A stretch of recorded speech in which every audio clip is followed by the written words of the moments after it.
반갑습니다. 송관종입니다. 자, 최근에 한 3주 정도 우리 시장이 급락을 하고 있는데 일단 아까 말씀드렸듯이 이번 고비를 잘 넘어가면 또 좋은 흐름이 나올 수 있으니까 시장을 또 잘 대응해 보도록 하시죠. 자, 다만 최근에 중동 리스크가 고조가 되면서 어제 우리가 반등 이후에 강한 눌림목을 줬는데 일단 이 부분은 긍정적으로 작용을 할 걸로 보여집니다. 그러니까 지금 중동 리스크에 대해서 너무 걱정할 필요는 없고 이 문제는 조금 완화될 수 있고 해소가 될 수 있는 거다. 다만 이제 구조적으로 해소해야 될 게 연준의 조기 금리 인하 기대감이 퇴색했다는 건데 자, 이 부분은 하나하나씩 짚고 넘어가 보도록 하겠습니다. 자, 중동 리스크가 확산이 되고 있는데 우리의 대응 전략은 어떻게 하는 게 좋을까요? 자, 먼저 미 증시 흐름부터 살펴보도록 하죠. 자, 국제사회 만류에도 불구하고 이스라엘이 이란을 보복 공격을 했습니다. 그것 때문에 우리 시장이 조정을 받았죠. 또한 이란이 공격했고 또 이스라엘도 공격했고 이렇게 핑퐁 게임을 하다 보면 앞으로 이렇게 지속이 되고 중동 리스크는 계속 확산되는 거 아니냐 이런 우려감이 제기가 되고 있죠. 자, 다만 지금은 240일 이동평균선, 120일 이동평균선에서 지지가 되는 형국인데 이 내용을 잘 이해를 하셔야 돼요. 지금 오늘 우리 시장이 급락을 했고 그리고 미국 시간의 선물도 이제 급락을 하다 보니 중동 진영학적 리스크가 이제 생각보다는 좀 크게 투자자들에게 와닿고 있습니다. 다만 지금 마지막 끝자락에서 조정이지 처음부터 이것 때문에 조정을 받는 건 아니에요. 자, 일단 우리 시장은 PPI가 좋아지면서 잘 살렸습니다. 그리고 중동 리스크가 고조가 됐는데 이란이 때리고 이스라엘도 때리려고 했는데 바이든이 설득을 해서 때리지 않았다. 이제 이런 이야기 때문에 제한적으로 조정을 받았단 말이에요. 근데 이때 조정을 받은 게 문제였었죠. 이때는 왜 조정을 받았습니까? 자, 이때 조정을 받은 것은 일단 시장이 금리 인하 기대감이 퇴색을 한 그런 가운데 소매 판매가 안 좋게 나왔어요. 그동안 CPI가 안 좋게 나와도 PPI나 보고 PPI가 좋게 나왔네, 시장이 우호적으로. 그렇게 해서 올라갔단 말이에요. 그런데 이번에 또 PC 개인 소비 지출까지 좀 보자. 연준이 타깃으로 하는 것은 PC 아니냐 이런 이제 생각 때문에 PC 개인 소비 지출이 발표될 때까지 크게 시장에 영향이 없었습니다. 그런데 소매 판매가 강하게 나왔죠. 전월 대비해서 0.7%. 최근에 두 달 동안에 계속 좋아지고 있죠. 그리고 시장의 예상치 0.3%를 훌쩍 뛰어넘는 그런 움직임이 나왔습니다. 이때부터 시장의 분위기가 안 좋은 쪽으로 흘러갔죠. 그러니까 결국에는 중동의 지정학적 리스크는 휘발점이 됐고 또 마지막 이제 말단부에서 강하게 내려꽂는 그런 움직임이 나왔지 사실은 엄밀하게 따져보면 시장의 조정은 그동안 경기지표가 시장이 부호적으로 작용을 했는데 소매 판매마저 나왔죠. 이렇게 여기에다가 수정 콜린스도 매파적인 발언을 이어갔고 그리고 나서 이제 음봉이 떨어질 때는 파월이 금리 인하가 조금 지연이 될 수도 있겠어요. 이런 이제 지연 시사 발언을 했었죠. 여기에다가 가장 결정적인 것은 ASML이나 TSMC가 실적이 안 좋아졌죠. TSMC 같은 경우에는 실적이 나쁘지 않아요. 다만 미래 전망치가 그닥 좋지 않다. 그리고 ASML 같은 경우에는 1분기 예약 주문이 상당히 감소를 했습니다. 그래서 기대에 미치지 못하면서 이런 우리가 AI에 대해서 너무 긍정적으로 시장을 해석한 거 아니냐. AI 붐이 약간 좀 퇴색할 수도 있겠다. 이런 우려감이 시장에 반영이 된 거죠. 자, 그럼 미국 시장 끝났을까요? 제가 2, 3주 전부터 그런 이야기를 했을 겁니다. 자, 2, 3주 전에 미 증시 분위기가 약간 안 좋은 쪽으로 흘러간다. 왜냐하면 지금 글로벌 대형 IB들이 약간 자산을 좀 재분배하고 있다. 그래서 자산을 재분배하고 있고 또 그것으로 인해서 시장이 급작스럽게 조정을 받을 수 있다. 그러니까 우리는 갑자기 음봉이 떨어지는 것은 경계해 줘야 된다고 제가 계속 그런 말씀 드렸을 겁니다. 지난주, 지지난주. 그런데 이제 이게 현실화가 되다 보니 투자자들이 이제 그 매도 러시가 이어지고 있죠. 그래서 시장이 조정을 받았습니다. 이제 저는 그때 그런 말씀 드렸을 겁니다. 미 증시가 일시적으로 조정을 받으면 2주, 한 달은 조정을 받을 수 있다. 다만 그게 깊은 조정보다는 일단 상승 중에 약간 쉬어가는 그런 움직임이다. 그러니까 조정을 받는다 하더라도 너무 걱정을 하지 마라. 왜? 대신 이제 준비를 해야 될 거야, 투자자들이. 이런 흐름이 나왔습니다. 자, 그럼 미국 증시 다시 상승 분위기를 살릴 수 있을까요? 살릴 수 있습니다. 왜냐하면 미 대선도 남아있고 지금 AI 붐이 일어나고 있는데 여기 보시면 엔비디아 차트인데 엔비디아가 추세적인 하락이 아니라 만약에 여기서 60일선에서 지지가 되고 21선 돌파 시도하고 눌러줘서 올라간다면 충분히 분위기를 살릴 수 있단 말이에요. 특히 이제 가만히 좀 뜯어보면 이 반도체 기업들의 실적이 안 좋아진 게 뭐 때문이냐 이거죠. 그 TSMC 그 컨퍼런스 콜에서 밝힌 바에 의하면 AI 쪽은 수요가 좋다. 그래서 실적이 좋다. 그래서 실적이 좋아지는데 문제는 뭐냐? 스마트폰이나 자동차나 또는 PC용 반도체 시장이 취약하더라. 그래서 우리는 성장 전망을 10% 정도는 다운해서 해야 된다. 이제 이런 이야기가 나오면서 야 그럼 이제 AI 붐 끝난 거 아니냐? 이런 생각 때문에 반도체 관련주들이 조정을 받았죠. 물론 이제 엎친 데 덮친 격으로 뭐 중동 리스크도 고조가 되고 있고 또 금리나 기대감도 퇴색을 한데 또 파월이 봉인을 해제했죠. 금리 인상에 대해서 또는 금리나 지연에 대해서 봉인을 해제했고 그로 인해서 뭐 닐 카시카리나 또는 뭐 제임스 블러 뉴욕 연은 총재나 이런 사람들이 매파적인 발언을 이어가고 있단 말이죠. 자, 그것 때문에 이제 시장이 조정을 받았는데 일단은 가장 중요한 것은 중요한 변곡점에서 지지 라인을 확보를 해야 됩니다. 그리고 나서 이제 반등이 나와야 되는데 자, 그럼 안 좋아졌던 부분 스마트폰이나 자동차나 PC용 반도체가 앞으로 개선이 될 수 있겠냐 이 말이죠. 스마트폰 같은 경우에는 뭐 계절적인 영향을 받기 때문에 이 부분은 해소가 될 수 있는 부분인데 일단 전기차 부분 요 수요가 많이 감소했기 때문에 이것은 상당 부분 시장을 괴롭힐 수 있다. 이렇게 보시면 돼요.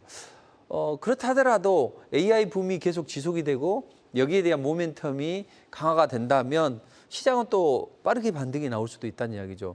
자, 그래서 투자자들이 지금은 많이 빠졌기 때문에 일단 브레이킹은 해주고 하락에 대한 브레이킹은 하고 반등도 나오고 기간 조정을 받다가 그 다음에 올라가야 돼요.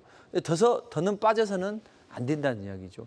이때 엔비디아나 이런 종목들이 방어를 해주면서 요 위로 올려 세워놔야 된다는 거죠. 그래서 투자자들이 보면 하락의 브레이킹은 된다.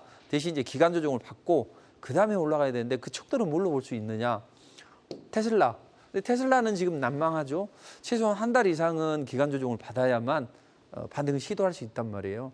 그렇다면 엔비디아가 기력을 회복해서 빨리 21선을 탈환해 줘야만 시장은 좀 더 발빠르게 안정화될 수 있다. 이렇게 보시면 됩니다. 그래서 미국 시장은 큰 조정은 아니다. 상승 도중에 일시적인 조정인데 한 달 정도는 소요될 수 있고 하락한 지점부터 그 바로미터는 뭐냐? 하락에 마무리를 하고 반등을 시도하는 바로미터는 테슬라나 엔비디아가 될 수 있다. 이렇게 생각을 하시면 될 것 같습니다. 자, 그렇다면 미국 증시보다 먼저 다음 주 미국 시장 일정을 보면 주택 판매나 테슬라 실적 발표나 GDP 예비치를 발표하는데 이 두 개는 그닥 좋지는 않겠죠. 왜냐하면 최근에 모기지 금리가 급등을 하면서 이 주택 판매는 그닥 좋지는 않단 말이에요. 테슬라 실적 발표도 차량 인도량 봤을 때는 난망하고 그리고 그나마 이제 이런 MS나 이런 인텔 이런 데 이제 실적을 좀 기대해 볼 수 있고 중요한 것은 1분기 GDP 예정치가 최근에 3.4% 나왔잖아요. 근데 이제 이런 부분이 좀 더 좋게 나온다면 시장에 그래도 미국 경제 탄탄하네 이런 식으로 전개되면서 움직임이 개선이 될 수 있다. 이렇게 보시면 돼요. 그래서 미국 시장은 이 121선을 약간 하향 이탈할 수 있습니다. 그러나 빠르게 반등이 나오고 기간 조정을 받으면서 5일선, 11선 돌려 세워서 안착을 해서 20선을 돌파해야 돼요. 20선은 요만큼 내려오겠죠. 그래서 안착해서 올라가야 됩니다. 이게 가장 좋은 시나리오예요. 이게 한 달 사이에 이루어진다. 만약에 추세적으로 더 강한 눌림을 준다 그렇다면 시간이 좀 많이 걸리겠구나. 이렇게 보시면 되겠습니다. 자, 그럼 미국 시장은 최근에 이제 강하게 조정을 받는데 우리 시장은 선 조정을 받았단 말이에요. 그리고 어제는 드라마틱한 그런 반등도 나왔었죠. 하락을 했지만 짱대 한번 뽑아 올리는 움직임이 나왔어요. 그래서 이제 투자자들이 아마 오늘 더 괴로웠던 게 뭐냐면 어제 달콤한 맛을 봤단 말이에요. 어제 달콤한 맛을 봤기 때문에 오늘의 이 음봉은 상당히 좀 괴로운 그런 흐름이었죠. 다만 이런 부분은 시차를 두면서 개선이 될 수 있다. 이렇게 보시면 되겠습니다. 그래서 우리 시장은 이제 대신 시장이 주도주가 재편이 되고 있다. 이 흐름을 잘 타야만 또 좋은 종목을 살 수 있는 거지. 그렇지 않고 이번에 또 그냥 보유한 종목 들고 있고 이렇다면 또 다음에 주도주들이 두각을 나타낼 때 이때 또 괴로움의 몫이라는 이야기죠. 자, 그래서 정리를 해보면 기존에는 코스피가 강해졌습니다. 왜 강해졌습니까? 연준에서 금리 인하를 빨리 서두를 수 있다, 뭐 이런 이야기가 나오면서 또 자신감을 가졌던 거죠. 우리 정부에서 뭐 여러 가지 도움도 주고 또 HBM을 엔비디아의 삼성 거 시제품을 썼다 이런 소식 때문에 이제 강한 상승이 나왔던 거죠. 코스피가. 자, 다만 제가 그런 말씀 드렸죠. 달러가 3주 전부터 그런 말씀 드렸을 겁니다. 달러가 강해지기 전에 시장은 올라가야 된다. 이때 이제 잘 올라갔단 말이에요. 3주 전에. 그래서 2주 정도의 기간이 있다. 그동안에 우리 시장이 좋아져야 된다 했는데 달러가 이제 최근에 지난주부터 이제 강한 움직임이 나왔죠. 그래서 달러가 강해지고 또 연준의 조기금리 인하 기대감이 퇴색을 했죠. 그렇게 되면 코스피 쪽에 뭐 삼성이나 SK하이닉스 사고 또 나머지 코스피 대형주도 샀던 그런 자금들은 당연히 이제 좀 줄이려고 하겠죠. 비중 조절에 나서는 흐름이고 또 특히나 시장이 안 좋을 때 또 강하게 또 매도를 했다는 이야기죠. 그러면서 삼성전자가 뭐 21선 아래로 빠지는 그런 움직임이 나왔는데 자, 이러면서 주도주는 재편이 된다. 그러니까 달러 강세, 미국의 금리 인하 기대감 퇴색, 그리고 여기에다가 중동 리스크도 강해지고 이렇게 하면서 반도체 관련주에서 빼고 자동차는 그나마 이제 반등을 시도할 수 있어요. 그렇지만 나머지들은 제한적이다. 요랬을 때 이제 코스피 쪽에 보면 반도체와 비반도체 이렇게 이제 구분을 해야 돼요. 여기 안에는 자동차, 은행 이런 게 있고 이 둘이 이제 방어를 해주는데 이 빠졌을 때 반도체가 이게 안 됐을 때는 이제 수익률 게임 어디로 하냐면 조선주로 합니다. 그래서 조선주를 앞으로는 좀 잘 봐야 된다. 이렇게 보시면 되겠습니다. 원래 이제 조선주들이 실적은 잘 나는데 수익성이 개선이 안 돼서 조정을 받는데 이제 앞으로 한국형 화물창도 개발이 되고 이렇게 하면서 실적도 좋아질 것이다. 이런 이제 공감대가 형성이 되죠. 자, 그럼 이제 당분간은 코스피가 안 좋단 말이에요. 특히나 달러가 강세를 보이게 되면 외국인들이 현선물 다 매도를 합니다. 선물을 매도하면 대량으로 기관은 유동성 조절자잖아요. 그래서 싸진 선물을 매수를 하고 대신 비싸진 현물을 때리는 프로그램 차익 매도가 나온단 말이에요. 그래서 환율이 상승하고 시장이 안 좋아질 때는 무조건 코스피 쪽에서 안 좋아진단 말이에요. 그럴 때 금융시장의 자금은 어때요? 수익을 향해 쫓아가죠. 그럼 이제 당연히 금리 인상기에도 강해질 수 있는 섹터가 어디냐 이거죠. 바이오 쪽이죠. 그래서 바이오 쪽으로 자금이 들어온다. 특히나 바이오 쪽은 학회도 있고 또 뭐 간암 치료제 FDA 승인 기대감이나 아니면 시총 사이즈가 큰 알테오젠이 MSCI 지수에 편입이 될 수 있다. 이런 기대감도 형성이 된단 말이에요. 그래서 코스피보다는 코스닥에 그리고 이제 반도체 쪽은 반도체 중대형주들이 안 좋아지니 스몰캡 중에서 상승 초기에 있는 그런 종목들을 공략을 하신다면 반도체는 그래도 공략할 만하다. 다만 이제 이거보다는 바이오 쪽에 좀 집중을 해줘야 되고 지정학적 리스크가 고조가 되면서 움직이는 테마주 쪽으로 집중을 해야 된다. 우리가 이가 없으면 잇몸으로 먹어야죠. 생명을 부지하기 위해서는. 그래서 테마와 바이오 그리고 반도체 스몰캡들 일부 이렇게 이제 보시면 될 것 같습니다. 자, 그럼 최근에 중동의 지정학적 리스크가 고조가 되고 있는데 이걸 이제 하나 뜯어보자고요. 지금 각종 언론이나 이런 쪽에서 여러 가지 이야기가 나오고 있는데 개요는 이렇습니다. 시리아에 있는 이란의 영사관을 공격을 했어요. 이때 별로 중요하지 않은 사람들이 사망을 했다고 괜찮은데 이 혁명 수비대 고위 간부들이 사망을 했다는 이야기죠. 그럼 이제 이란에서는 어떻게 하겠어요? 당연히 보복 의지를 천명할 수밖에 없죠. 그래서 보복한다고 하면서 이제 했던 게 뭐예요? 첫 번째 했던 게 이 호르무즈 해협 여기 좁은 데 있죠. 여기서 항상 상선을 납포하게 됩니다. 상선을 납포했어요. 그리고 그날 저녁에 미사일을 때렸습니다. 이스라엘 본토로. 그리고 여기에 드론을 날렸어요. 한 300대. 왜 날렸을까요? 드론 뭐 요격이 안 되겠습니까? 아이언돔으로 또는 미사일 다 요격을 하고 또 드론도 마찬가지고 미국, 영국, 이스라엘이 요격을 할 수 있는 거죠. 요격을 했어요. 그리고 이스라엘은 또 뭐 서방에서 많이 말려도 자 우리도 보복 공격하겠다 이렇게 했는데 결국에 이제 이번에 이스파한 주에 공격을 했죠. 그런데 이게 특별한 피해는 없었어요. 그리고 이란에서는 누가 이렇게 공격을 했는지는 모르겠다. 근데 드론 3대 정도는 우리가 해치웠다. 이렇게 이제 이야기가 됐단 말이에요. 이것 때문에 국제 금융시장에서는 요동을 쳤죠. 야, 서로 핑퐁 게임을 하다가 이렇게 장군멍건 하다가 계속 이 지정학적 리스크가 고조가 되는 거 아니냐, 이런 우려감 때문에 했다는 이야기죠. 과연 전면적으로 확대될 수 있을까요? 가만히 내용을 뜯어보면 만약에 정말로 상대를 타격을 하려면 조용히 지도세로 모독에 공략을 하지, 나 때릴 테니까 준비해, 이런 건 아니라는 거죠. 그리고 분명히 요격이 될 걸로 보면도 불구하고 300개 뭐 드론을 띄운다든지, 아니면 지금 이란의 중요 시설이 여기에 다 있습니다. 핵에 관련된 시설, 뭐 우라노 농축 시설이나 아니면 연구용 원자로, 또 우라늄 광산, 이런 것들이 다 이쪽 이스파한시에 있단 말이죠. 근데 이스파한시 육군 항공대 공략하라고 이란은 우리 특별한 피해 없다, 이런 이야기를 밝힌 것을 보면 뭐예요?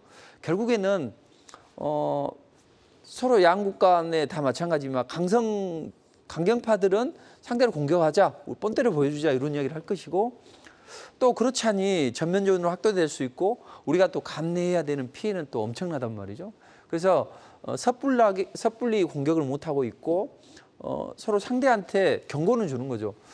자, 만약에 다음번에 너희가 또 우리를 공략한다면 여기 핵시설 가만두지 않을 거야, 이런 메시지도 전달하고, 또 강경파를 잠재우는데, 야, 우리 공격했잖아, 이렇게 강경파의 어떤 그런 불만을 해소할 수 있는 이런 쪽으로 흘러간다는 이야기죠. 그리고 미국에서는 이제 이스라엘이 이란을 보복을 포기하는 대신에 라파 공격을 수용을 하고, 또 팔레스타인을 정예용 가입을 안 되게 거부권을 행사하고, 또 이란의 드론이나 철강 산업 제재하고, 이런 식으로 해서 일단락됐다는 이야기죠. 자, 그러면 과연 여러분들은 이런 쏟아지는 짱대비 속에서 투자를 해야 될까요? 멈춰야 될까요? 저는 투자는 계속 돼야 된다고 보여집니다. 근데 대부분의 투자자들은 울고 있는 투자자들도 있어요. 괴로운 투자자들 되는 이야기죠. 일부 투자자들은 그런 가운데 뭔가 움직일 수 있는 종목을 미리미리 선취매를 하고, 또 시장이 급등이 나왔을 때 차익실하는 그런 움직임도 보여준다는 거죠. 어떤 선택을 하시겠습니까? 자, 그럼 이제 이스라엘, 이란 이제 테마가 뜬다, 이런 이야기를 했었는데, 제가 2주 전에 이란 이스라엘 전후이 고조되고 있다. 테마는 어떤 게 있냐? 유가, 천연가스, 해운, 곡물, 금, 이런 것까지 한번 보시라. 그리고 지난주에도 똑같은 이제 이야기를 했었습니다. 그래서 이 테마주에 대한 선취매가 필요한데, 이제 관련주들이 이거예요. 뭐 석유 관련, 또 천연가스, 또 방산, 그다음 물류, 그다음 사료, 곡물, 에그플레이션 관련, 그리고 금 가격, 그다음에 구리 가격. 구리 가격은 뭐 경기가 좋아져서 올라가는 것도 있고, 그다음에 이제 앞으로 봐야 될 게 뭐냐? 히토류. 자, 우리는 투자자들의 대부분은 이렇습니다. 왜 안 되냐면, 왜 내가 돈을 못 번지를 잘 봐야 돼요. 오늘 시장이 조정을 받았어. 뭐 때문에 조정을 받았어? 그걸 하는데 무슨 소용이 있겠습니까? 미리미리 앞으로 이런 리스크가 있으니 리스크는 좀 줄이고, 또 앞으로 세게 올라갈 수 있는 테마주를 공략하고, 그쪽 섹터를 공략한다면 수익이 아주 짭짤하게 나올 수 있단 말이죠. 그래서 지금도 마찬가지입니다. 이제 이란 문제, 이스라엘 문제, 이거 가지고 계속 생각할 게 아니라 이제는 새로운 쪽, 뭐 이를테면 히토류나 이런 쪽으로 이제 봐야 된다는 거죠. 그래서 항상 시장을 앞서 나가는 전략이 필요하다. 자, 이 중동 정세는 또 유럽이나 또 이 남중국해 정세는 앞으로도 계속 시장을 괴롭힐 겁니다. 그래서 결국은 요점은 이거예요. 지금 왜 이스라엘이 이렇게 길을 쓰고 중동에서 입지를 넓히려고 하느냐?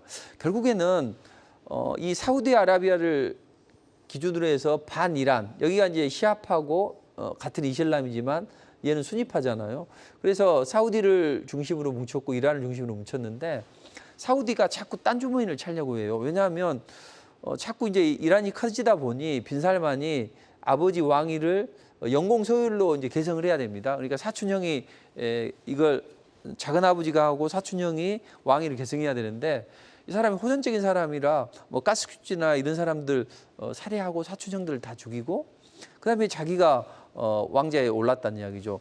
자, 그랬을 때 이 사람은 이제 뭔가를 보여줘야 되잖아요. 그리고 뭐 그래서 이제 네옴시티도 뭐 건설한다고 했다가 이걸 줄이기도 하고 이런 흐름이 나왔는데 아무튼 사우디가 여기 이제 불만을 가지고 결국 내가 여기서 왕좌로 군림할 수 있으려면 핵을 가져야 된다. 근데 핵을 가져야 되는데 자꾸 미국은 한국을 통해서 스몰 모듈 원전 핵을 가질 수 없는 것을 가져라고 하고 있고 짜증나. 그래서 중국하고 붙어서 중국이 그럼 이제 살살 달래줘. 야, 나중에 우리가 대만 때렸을 때 원유가 좀 비싸질 수 있으니까 그때 우리가 이미 전 세계가 하루 반 쓸 물량을 지난번에 마이너스 40달러 이때 유가가 곤두박질 쳤때 걸프만에 100대 띄워가지고 지금 우리 지하 저장고에 있어. 지금 괜찮은데 나중에 하시라도 문제가 나오면 원유 좀 대주라. 우리 위안화로 결제할게. 그래서 페트로 달러에서 페트로 위안화까지도 이제 확장시켰죠. 그럼 너희는 뭘 주겠냐? 좋아. 그럼 우리는 여기에서 핵을 줄 수 있게. 이렇게 해가지고 서로 이해관계가 마저 떨어지게 된 거죠. 자, 미국 입장에서는 사우디는 말을 듣지 않는 예전에는 이제 미국하고 우방이었단 말이에요. 근데 지금은 그런 관계가 아니죠. 그렇다 보니 이스라엘을 통해서 뭔가 이 중동 정세를 장악을 하려고 하는 그런 움직임입니다. 그래서 미 7함대를 빼서 이 남중국해로 보내고 여기는 이제 없잖아요. 그래서 그런 역할을 이스라엘이 하려고 하는데 아랍 주변 국가들이 이것을 용인을 안 하죠. 그래서 다른 국가들에게 야, 그럼 우리 이스라엘하고 협정 맺으면 우리가 F-15 전투기 팔게 뭐 이런 식으로 해서 일부 기업들이 일부 국가들이 이제 서로 관계를 맺었다는 거죠. 자, 결국은 요점은 뭐냐면 패권 전쟁이라는 거죠. 패권 전쟁, 권력. 누가 국제 권력을 차지하느냐. 제가 군에 있을 때 가장 좋아했던 사람이 이제 니체인데 전집이 한 10권까지 있어요. 근데 제가 이제 군에 있을 때 이걸 다 읽었는데 이때 마지막에 보면 마지막 책이 뭐냐면 요만큼 두꺼운데 권력의 의지라는 게 있습니다. 결국에는 전 세계가 세계 패권을 장악하기 위해서 하는데 그 중에서도 미국과 중국 그리고 또 러시아는 이제 거들고 있고 이런 삼각관계에서 이 여러 가지 문제가 파생을 하는 거죠. 이 문제는 앞으로도 계속될 수밖에 없고 이런 상황에서 국제유가는 앞으로 계속적으로 올라갈 수 있다. 왜냐하면 국제유가는 지금 배럴당 100달러까지도 올라갈 수 있다. 지금 리스크 프리미엄이 크게 반영이 안 됐다 이거죠. 그래서 국제 정세에 의해서 국제유가는 하고 그럼 국제유가 올라가면 삼총사가 있다 했잖아요. 흥구석유, 한국석유, 그다음 중앙에너비스 이 세 가지가 있고 그다음 여기에서 천연가스. 천연가스는 얘들보다는 늦게 움직이죠. 겨울이게 되면 천연가스 난방 때문에 이게 올라가는데 이게 좀 늦게 올라가는 거죠. 그리고 또 여기에다 호르무즈 해협에서 서로 또 충돌이 있을 수 있으니까 해상 물류 관련주들이 움직이고 이런 식으로 이제 움직인다는 이야기죠. 그래서 매매는 어떻게 하셔야 되느냐? 앞으로 벌어질 일이 미리미리 선침을 해서 시장이 급등을 시키면 그때 이제 차익실현을 하는 전략이 좋다. 이렇게 보시면 되겠습니다. 그래서 저는 지난번부터 계속적으로 말씀드리는 게 구리 가격이 잘 봐라. 그래서 닥터 코프라고 하듯이 구리 가격은 경기가 좋아질 때 올라갑니다. 그리고 또 시장이 안 좋을 때 올라간단 말이죠. 그래서 저는 최근에 2구 산업을 여기 4,000원대부터 시작을 해서 이번 주에는 3번이나 제시를 해드렸어요. 월요일 날 또 어제 오늘 3번이나 제시를 해드렸는데 바닥에서는 89%, 뭐 최근에 뭐 20 몇 %씩 이상 이렇게 올라갔는데 근데 이 흐름을 잘 보셔야 되는 게 뭐냐면 자 오늘 보면 아까 어떤 투자자는 이런 말을 하더라고요. 보니까 아니 왜 구리 가격이 빠지는데 또 유가 관련주는 올라가느냐. 근데 구리는 경기가 좋아지겠다 이런 기대감 때문에 올라가는 거잖아요. 그러니까 이 종목들이 다 빠졌을 때는 다 고점에서 꼭지에서 쳤을 때 그때 국제유가도 그 크루드 오일도 좀 올라가면서 선물 시장에서 국제유가가 강하게 상승을 했다는 거죠. 이 두 개는 반대로 움직인단 말이에요.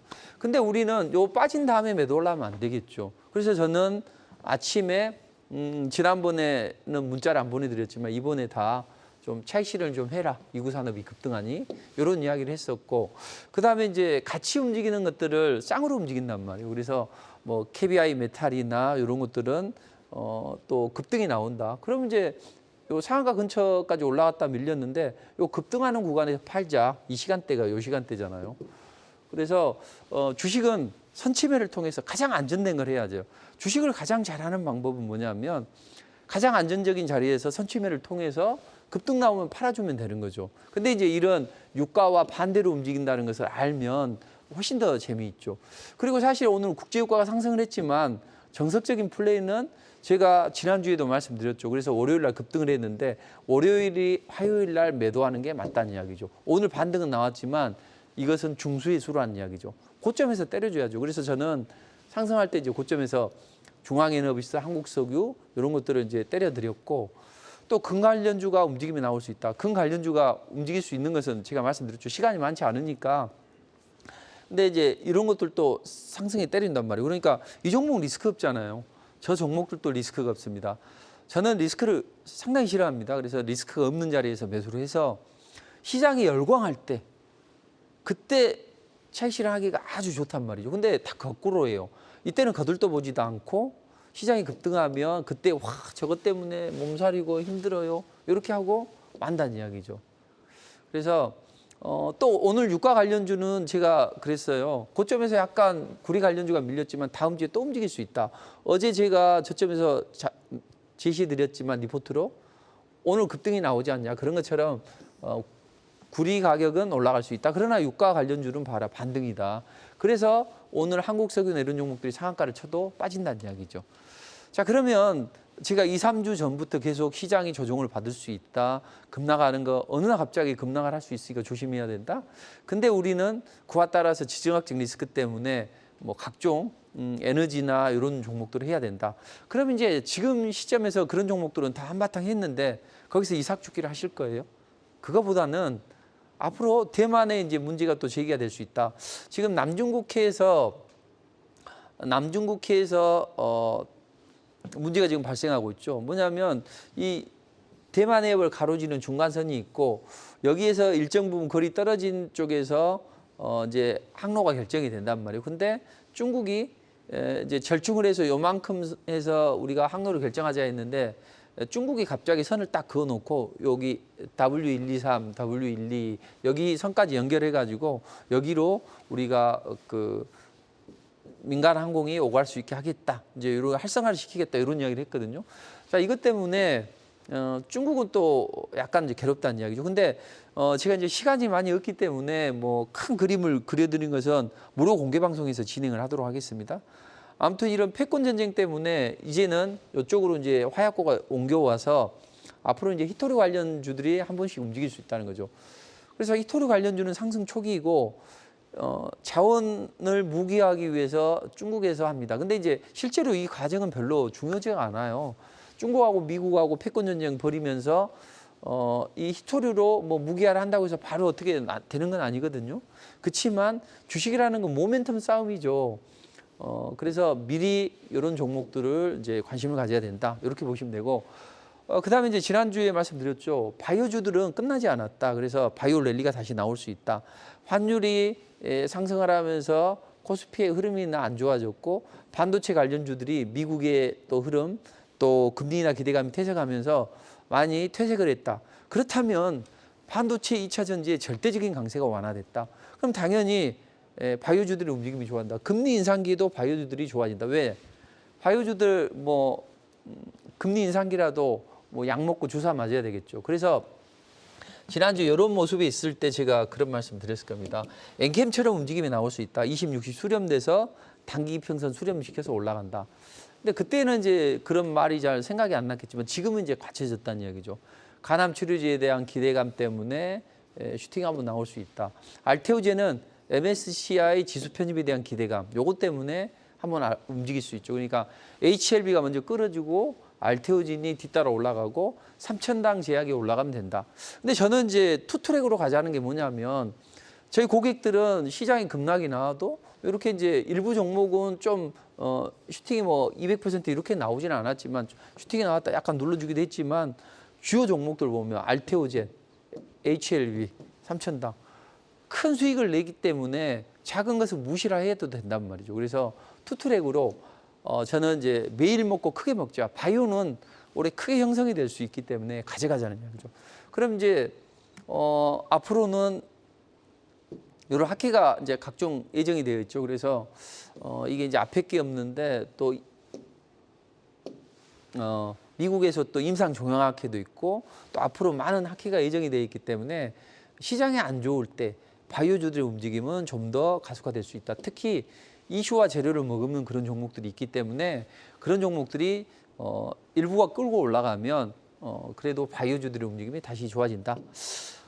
다음 주에는 뭐 이런 재료가 있긴 한데 이런 재료들이 크게 반영이 안 되고 화장품이나 뭐 제약 바이오 이런 종목들의 움직임은 좋아질 걸로 보여집니다. 그리고 자율주행 관련주들이 최근에 한번 탄력을 받았는데 조금 더 탄력을 받을 수 있다. 이렇게 보시면 될 것 같습니다. 자, 그렇다면 제가 앞부분에서 시간을 이제 좀 많이 허비를 해서 한 2분 정도만 더 진행을 하도록 할게요. 그래서 자, 이런 상황에서 우리는 사실은 주식 투자를 하고 이 방송을 보는 이유는 뭡니까? 돈을 벌기 위해서 하는 거죠. 근데 돈을 버는 방법은 제가 많이 알려드렸고 또 좋은 종목도 많이 제시를 해드립니다. 그럼에도 불구하고 그냥 시장이 주는 대로 하락하면 슬퍼서 울고 이런 흐름을 만들어 간다는 거죠. 그래서 우리는 반드시 기억해야 할 게 투트랙으로 가면 일도 없다. 저희 고객들이 하는 말이 일도 없다. 이슈와 재료를 먹으면 그런 종목으로 단기 매매하고 주도주들은 뭐 몇백 %씩 끌고 가는데 근데 이제 많이 몰려 있거나 투자금이 쪼그라든 분들이 계실 거라는 이야기죠. 그분들에게 제가 희망의 메시지를 하나 드릴게요. 내가 뭐 투자 금액이 500이나 1000만 원밖에 없어. 이걸 어떻게 불리겠냐? 난감하죠. 그러나 주식이라는 건 한 방이 있고 스노볼 효과 아시죠? 처음에 눈사람을 만들 때 눈덩이를 꼭 뭉쳐서 굴리면 눈덩이가 되고 하나 얹고 하나 얹으면 눈사람이 되죠. 자, 그것처럼 1000만 원으로 하루에 5%만 수익을 내봐요. 그러면 한 달이면 1000만 원입니다. 그럼 한 2달 정도 이걸 그대로 원금으로 다시 해요. 4천만 원 정도 된다면 그때 5%만 수익을 내면 얼마입니까? 4천만 원이에요. 그럼 한 생활비, 품위지비 한 500 정도 쓰시고 나머지 3,500 정도를 가지고 알테오젠, HLB, 3,000당시야. 그런 쪽에 베팅을 하라는 이야기. 제가 바로 하는 투자법이 이것이고 이걸로 인해서 시장이 급락이 나와도 재미있는 매매를 할 수 있다는 거죠. 지금 HLB나 또는 여기 알테오젠 이런 건 400%, 300% 다시 이제 올라간단 말이죠. 그러면 다음에는 이제 더 세게 올라간다 이렇게 보시면 돼요. 그래서 저는 이런 대형 주도주를 스윙으로 끌고 가고 이제 이게 리포트인데 제가 매일 작성을 합니다. 여기에 보면 지난번에 뭐 유리기판 관련주 또 이번에는 한국석유 그다음 이구산업 이런 종목들을 해드리죠. 자, 이런 부분이 이번 주에 지난주에 해드렸던 거죠. 그래서 4월 달에 시장이 정말 조정을 받았습니다. 그럼에도 불구하고 이런 멋진 수익을 냈다는 거죠. 그래서 뭐 시장이 안 좋을 때는 안 좋은 종목들 또 한국석유가 움직일 때는 한국석유 또 구리 관련주가 움직일 때는 구리 관련주 이런 식으로 시장의 흐름 따라서 결대로 치는 거죠. 그러다 보면 뭐 우리가 5%만 수익 내도 한 달이면 더블 시세인데 여기를 보시면 지금 14일간 평균을 내봤어요. 그랬더니 이제 첫 번째 종목은 좀 안정적인 종목이란 말이에요. 한국석유가 리스크가 조금 있을 수 있겠지만 상승 초기 종목을 해드렸고 세 번째 종목은 또 이구산업이 지금 들어가는 것은 또 이번 주에 들어가는 것은 약간의 리스크가 있는 쪽이죠. 그래서 종목들이 약간씩 바뀌긴 합니다. 첫 번째 종목은 안정적인 종목, 두 번째 종목은 수급이 좀 붙는 종목, 세 번째 종목은 당일날 바로 땡겨주는 그런 종목이죠. 그래서 시장이 안 좋음에도 불구하고 거의 매일 VI가 발동이 되고 이제 상한가도 나오고 하는데 첫 번째 종목만 안정적인 성향의 분들만 매일 첫 번째 종목과 공략을 한다고 봤어요. 이랬더니 14일 평균으로 16%입니다. 1000만 원만 투자하면 얼마입니까? 160만 원이에요. 세 번째 종목은 어떨까요? 이것도 리스크 없어요.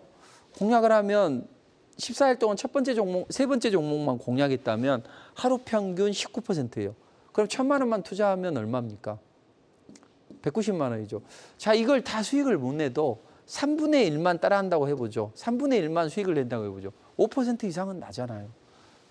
그래서 이런 투자를 한다면 여러분들이 어려운 상황에서도 충분히 좋은 흐름을 만들 수 있다. 바닥에서 사서 되고 이런 자리에서 사고 또 이런 자리에서 사고 이런 자리에서 사면 20% 이상 먹는다는 이야기. 어떻게 매수하냐? 아침에 무조건 직장인도 사업가도 할 수 있어요. 아침에 9시 7분 이내에 매수하는 거예요. 매도 라인은 잘 안 빠지니까. 그러다가 급등이 나오면 차익 실현해요.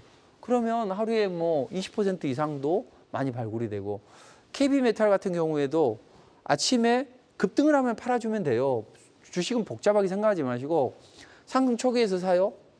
급등을 하면 3개 정도로 쪼개요. 그래서 일부 팔고 일부 팔고 일부 팔고 1시간 이내에 이것만 한다면 제가 이제 문자로 보내드리긴 합니다만 이렇게 판다면 어려운 장에도 급등 수익을 맛볼 수 있어요. 그러니까 첫 번째 상승할 때 이때 매도를 해준다면 뭐 62%까지 올라갔지만 한 4, 50%는 수익을 좀 챙길 수 있죠. 이런 식으로 보면 또 유가가 올라가면 이제 유가 흐름을 잘 알아야죠. 뭐 한국석유, 흥구석유, 중앙에너비스 이런 걸 같이 이제 한꺼번에 하는 게 훨씬 더 낫죠. 수익이 배가 될 수 있으니까. 그리고 뭐 금 관련주가 움직이면 금 관련주. 대신 중요한 건 뭐냐? 딱 하나만 기억하라. 저희 고객들에서도 안 된다고 하시는 분이 계시더라고요. 오늘 아침에도 이구산업 손실 물렸어요. 그래. 말이 안 되는 상황인데. 그런 이유가 뭐냐 보면 초보분들이 마음이 급해서 추격을 하더라고요. 많이 올라와 있는데 상한가가 아까트니까 급등하니까 상한가 근처에서 사. 이런 건 안 된다는 거예요. 추격 매수 금지, 상승 초기에서만 공략, 슈팅이 나오면 차익 실현. 이것만 지키면 무조건 주식은 성공할 수 있다. 그리고 저는 그렇게 해왔고 그 몇 년간을. 그래서 이런 리스크 없는 자리에서 매수를 해요. 아침에 장 초반에. 장 초반에 매수는 무조건 9시 7분 이내에 매수. 그리고 급등 나오면 10시 이전에 차익 실현. 이것만 지키시면 무조건 주식 투자는 어렵지 않게 된다. 설령 약간의 리스크 있는 것도 여기서 한 15%, 13% 나오는데 매수해서 올라가면 차익 실현만 해주면 돼요. 이제 간혹 이런 것도 있는데 그리고 뭐 JTCT나 이번 주에 근데 이제 저는 꼭 권해드리고 싶은 게 연세가 많으신 우리 회원님들은 보면 시청자분들은 이런 상승 초기에서 하시란 말이에요. 요날 당일날 11% 올라갔어요. 리포팅 해드리는데 항상 주가가 하락을 해서 26시 수렴이 돼서 튀어 올라가는 이런 종목들을 첫 번째 종목으로 제가 제시해드리거든요. 이런 종목만 하셔도 돼요. 그러니까 반드시 이런 종목을 하셔야 되고 반도체도 보면 유니셈이나 이런 것들도 이제 슈팅이 나와서 올라갔는데 문자를 어제 차익 실현 문자를 좀 보내드렸는데 죽으나 사나 우리는 상승 초기에서 공략하자. 그러려면 이평선들이 딱 수렴이 되어서 정비를 초입에 있는 거. 그래서 우리 지난번 MC하고도 이제 뭐 제가 요즘에는 좀 안 하는데 우리 최하영 MC하고도 제가 그런 이야기를 했었잖아요. 잊지 말자 6.25 오선 위에서 몸통 줄이는 날. 이런 날 공략을 한다면 좋은 흐름을 만들어갈 수 있다. 그래서 이렇게 하면 이걸 잘 한번 보시기 바랍니다. 당일날도 이렇게 상한가나 이런 종목들이 발굴이 되고 반도체도 지금 보면 뭐 자람 테크놀로지는 뭐 지금 200% 이상 올라오고 있는데 하미 반도체도 이런 거죠. 그러니까 반도체는 좋은 종목을 사서 끝까지 끌고 가고 이슈화 재료를 먹으면 상승 초기 종목은 주는 수익을 챙겨준다면 주식 투자는 어느 정도까지는 무조건 성공할 수 있다 이렇게 보입니다. 자, 힘든 분들 제가 무료 공개 방송에서 좋은 종목도 드리고 좋은 전략 알려드릴 테니까 꼭 참석하셔서 좋은 전략 얻어가시기 바랍니다. 어떻게 좀 대응해야 될까 고민되시는 분들 상당히 많으실 것 같습니다. 금, 토, 일 계속해서 온라인 무료 특강해 주시는데 다시 한번 소개 부탁드리겠습니다. 네. 금요일 날은 9시 10분 그리고 토요일 날 일요일 날은 이제 낮 11시에 진행을 하는데 자, 시장에 어려운 게 어지러운 게 아니라 내 마음이 어지러운 거죠. 아, 그렇죠. 그렇죠. 우리가 항상 정도를 지키면 됩니다. 상승 초기에서 그리고 이슈와 재료를 먹은 것을 상승 초기에서 매수해서 슈팅이 나오면 차익 실현만 해준다면 주식은 사실은 어렵지는 않아요. 그런데 우리가 공연히 어렵게 느끼고 이렇다는 거죠. 그래서 저는 제발 제 돈도 아닙니다만 제발 투자자들이 조금만 좀 신경을 써주신다면 정말로 떵떵거리면서 살 수 있는 좋은 주식 투자가 신경제에 가까운 재테크예요. 그래서 뭐 저희 고객들 보면 뭐 몇억, 몇십억 이렇게 불리는 분도 많이 계신데 그분들이 다른 분들이 아니란 말이죠. 다들 연세 많으시고 또 주식 경험이 별로 없으신 분이에요. 그분들이 딱 지키는 정도는 하나입니다. 단기든 스윙이든 정비를 초기에서 공략을 하자. 그래서 이제 지금 우리 MCI 하고는 이제 같이 호흡을 이제 기법 강의를 안 해서 그런데 네. 항상 정배열 초기에서 장기 평선 120선을 기준으로 해서 수렴이 되는 종목들 그런 종목들을 공략을 하고 그다음에 이제 요즘 뭐 안 좋다는 그 뭔가 지정학적 리스크 고조될 때는 유가나 금 관련 이런 것들이 이제 하면 되는데 혼자는 어려우실 거란 이야기죠. 그럴 때 이제 시장을 앞서 나가는 전략. 제가 그걸 전해드리니까 그 무료 공개 방송에 오시면 좋은 종목도 드리고 또 안 좋은 종목은 이제 그 교체 매매할 수 있는 그 꿀팁을 드려요. 자가 진단법을. 그러니까 그것까지 배우시고 자가 진단법 배워서 정리하시고 제가 좋은 섹터 알려드리면 그쪽을 이제 공략하시면 그래도 시장이 안 좋아도 수익을 창출할 수 있다 이렇게 보시면 되고 하나 특징이 하나 있는데요. 네네. 그 무료 공개 방송에 오신 분들에게 많은 분들에게 일주일 체험권을 선정을 해서 드리도록 할게요. 그러니까 많은 분들 오셔가지고 정말로 요즘에 시장이 어려워도 매일 먹고 크게 먹는 전략을 가져가서 좋거든요. 그러니까 오셔가지고 일주일 체험권도 얻어가시기 바랍니다. 네, 다시 한번 많은 참여 부탁드리도록 하겠습니다. 주말 동안 전략 좀 잘 세우셔서 다음 주에도 저희는 좋은 전략과 종목으로 다시 인사드리겠습니다. 고맙습니다.